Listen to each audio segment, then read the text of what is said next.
What do you do when delivery is behind schedule? When delivery is behind schedule, I don't start by pushing the team to work faster. First, I stop and try to understand the real reason.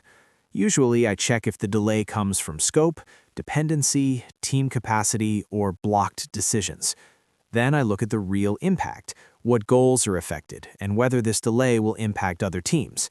After that, I communicate the situation clearly and early to stakeholders, so there are no surprises later. Instead of only reporting the problem, I bring clear options, such as adjusting scope to keep the timeline or adjusting the timeline to keep the scope. Finally, I focus on stabilizing delivery so the same problem does not happen again. What do you do when delivery is impacted by dependencies between teams? When delivery is impacted by dependencies between teams, I don't try to fix each team separately. I look at the problem at a system level. First, I make the dependency clear, which teams are involved and how it impacts the overall delivery flow.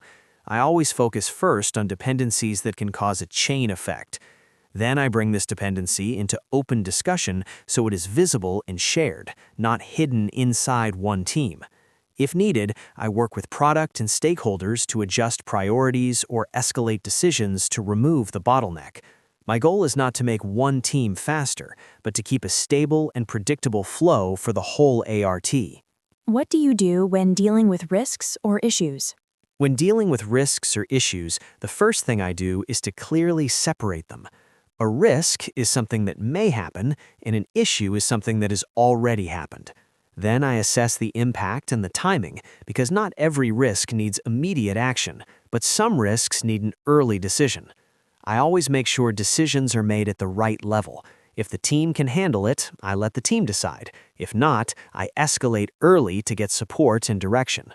For me, escalation is not a failure. It helps create options and avoid bigger problems later.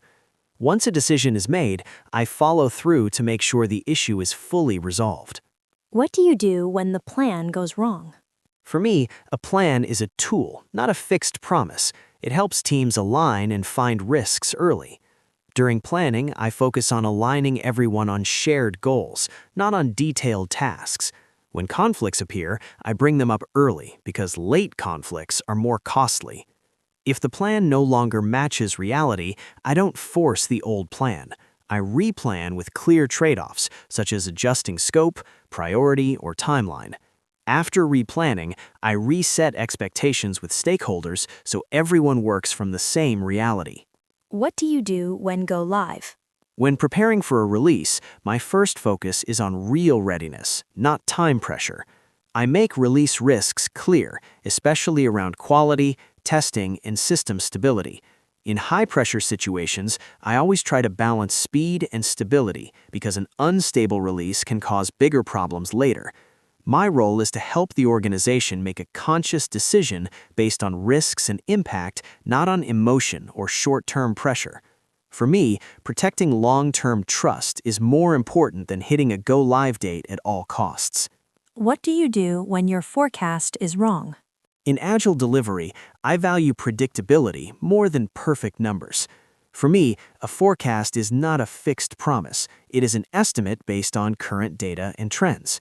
When there's a variance, I explain it early and clearly instead of waiting until it becomes a bigger issue. I also try to link delivery and cost information to business value, so financial decisions are based on real delivery context. My role is not just to report numbers, but to support better decisions with clear and transparent information.